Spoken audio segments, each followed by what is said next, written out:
I had always been fascinated by the tales of the old mansion, known simply as the haunted house.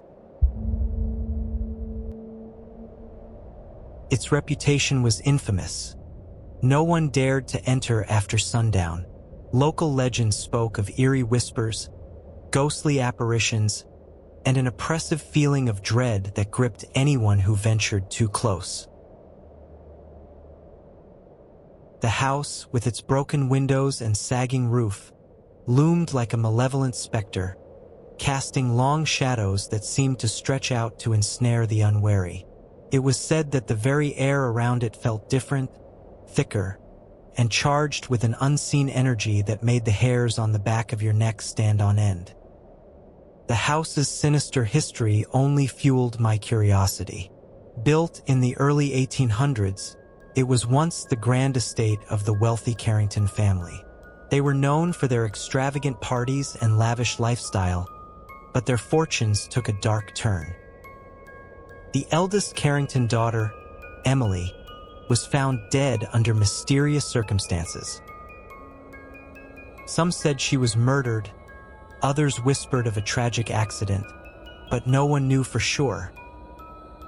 Shortly after her death, the family began to unravel.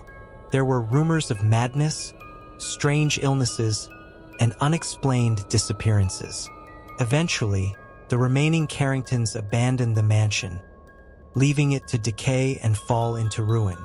Over the years, subsequent owners reported unsettling occurrences.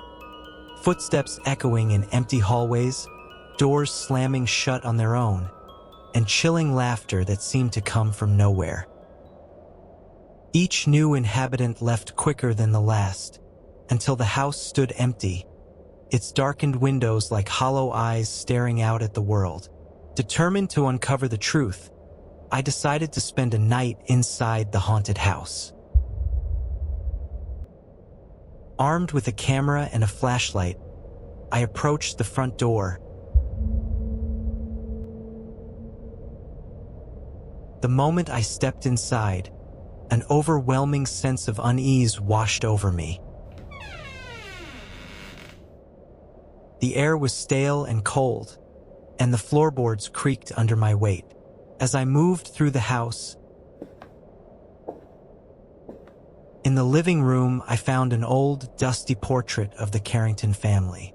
Their eyes seemed to follow me, their expressions frozen in a mix of sadness and anger. Suddenly, I heard a faint whisper. I strained to hear, but the sound seemed to come from all directions at once. My flashlight flickered, and for a brief moment, I saw a figure standing at the end of the hallway.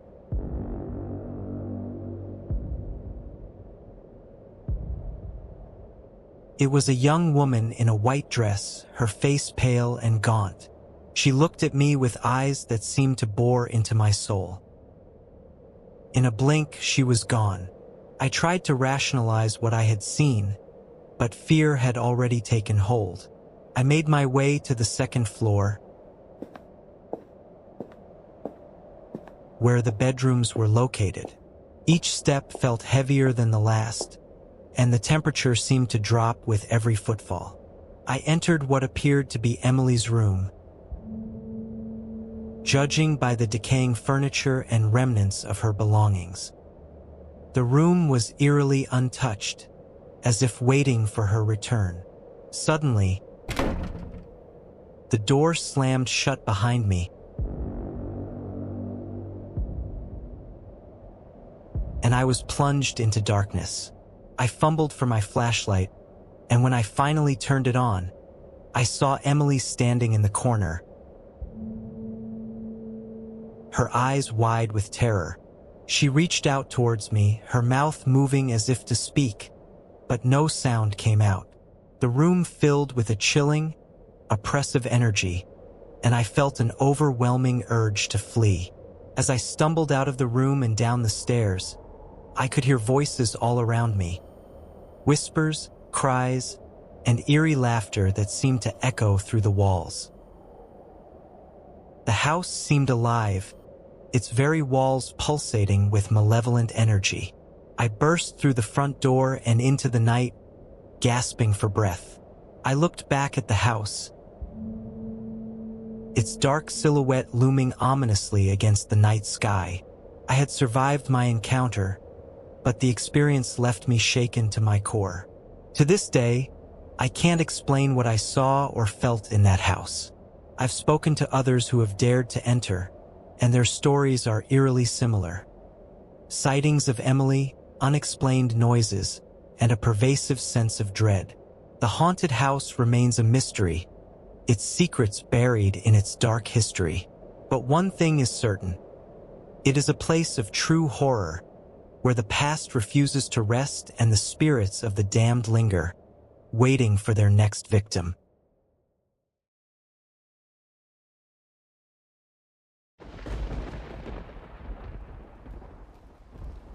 They say there's a house on the outskirts of town that no one dares to enter.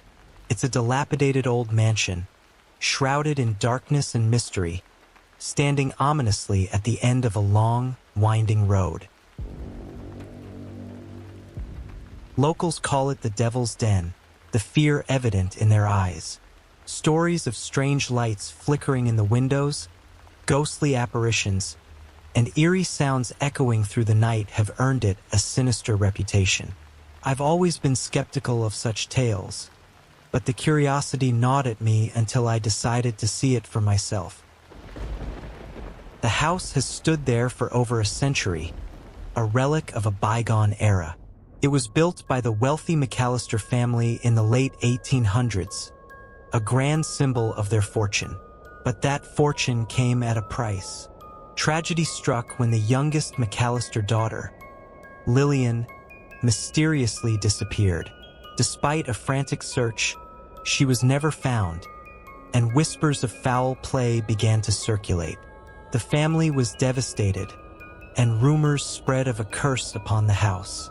Over the years, subsequent owners reported strange occurrences: objects moving on their own, inexplicable cold spots, and disembodied voices echoing through the halls. The house changed hands many times, each new occupant leaving in haste, their faces pale with terror. I had heard the stories growing up, but it wasn't until I met Sarah, a former resident, that I truly began to believe. Sarah's account was chilling. She recounted nights when she would hear footsteps outside her bedroom door, though she was alone in the house. On one occasion, she woke to find her bedroom door wide open, despite having locked it before bed. She spoke of seeing a figure in white standing at the foot of her bed, only to vanish when she turned on the light. Sarah's voice trembled as she described the overwhelming sense of dread that hung in the air, a feeling she couldn't shake even after moving away.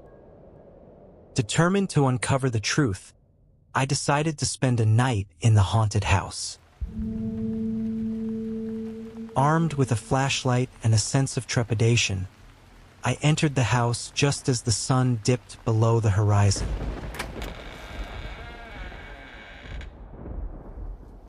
The air inside was heavy, thick with the scent of mildew and decay. Every creak of the floorboards seemed amplified in the silence.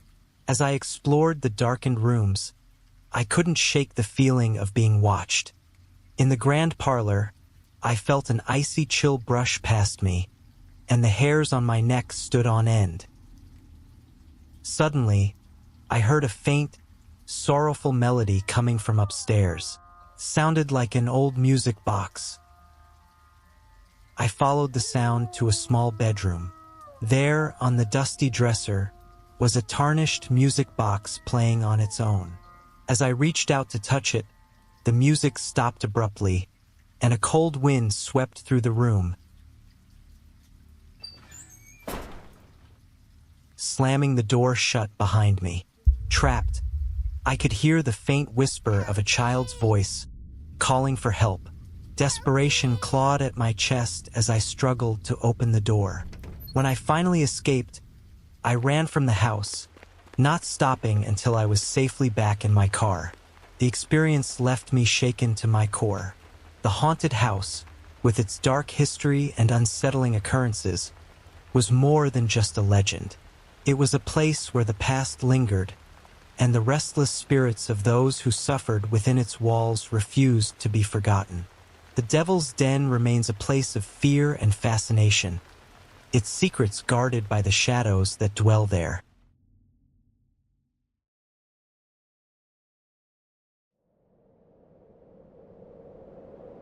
I stood before the infamous house, shrouded in a chilling reputation that kept even the bravest souls at bay. The old mansion loomed against the snowy night, its dark windows like eyes watching my every move. The wind howled around me, and the air seemed to grow colder as I approached. Everyone in town knew the stories. They spoke of the house in hushed tones, warning newcomers and daring only the foolhardy to step foot inside. This house was said to be cursed, haunted by spirits who met untimely deaths within its walls. The house's history was as dark as the night surrounding it. Built over a century ago by a wealthy family, the mansion had witnessed unspeakable tragedies. The first of many was the mysterious death of the family's youngest daughter, who was found lifeless in her bedroom, her face twisted in terror. Her parents, consumed by grief, soon followed. Their deaths ruled as suicides, though whispers of foul play echoed through the town. Over the years, subsequent owners experienced inexplicable phenomena. Items would move on their own, chilling screams would echo through empty halls, and shadows lurked where none should be. The house changed hands numerous times, each new owner fleeing after only a few months, driven out by the relentless hauntings. On a snowy night much like this one, I decided to explore the mansion myself. Armed with only a flashlight and my resolve, I stepped inside. The air within was heavy, oppressive. I made my way through the dimly lit rooms, the floorboards creaking under my weight. The atmosphere was thick with an unshakable sense of dread. As I wandered deeper, I recalled the stories I'd heard from those who had dared to enter before me. One man, a former skeptic, recounted how he had been pinned to the wall by an invisible force, unable to breathe until he prayed aloud. A woman shared how she had seen the ghostly figure of a young girl staring at her from a cracked mirror, her eyes full of sorrow. My flashlight flickered, and a cold breeze swept through the room, causing me to shiver despite my heavy coat. I reached the grand staircase, and as I placed my foot on the first step, a blood-curdling scream echoed from above. My heart pounded as I forced myself to ascend, each step feeling heavier than the last. At the top, I found a room that seemed untouched by time. Dust covered the furniture, and cobwebs draped the corners. I could feel eyes on me, an oppressive presence that made it hard to breathe. Suddenly, the door slammed shut behind me.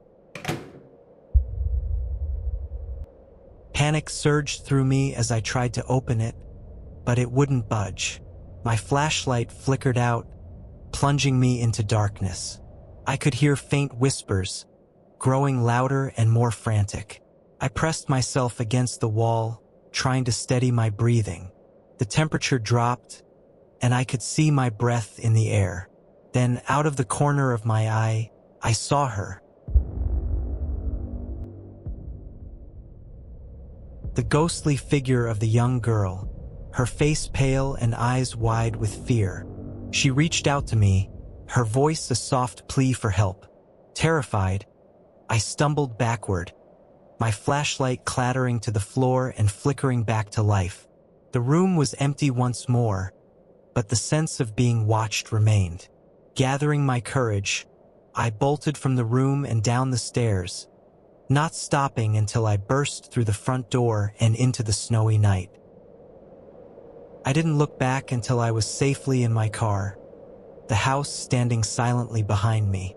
As I drove away, I couldn't shake the feeling that I had narrowly escaped a fate similar to those who had perished there. The haunted house still stood, a dark sentinel filled with restless spirits, waiting for the next unwary soul to cross its threshold.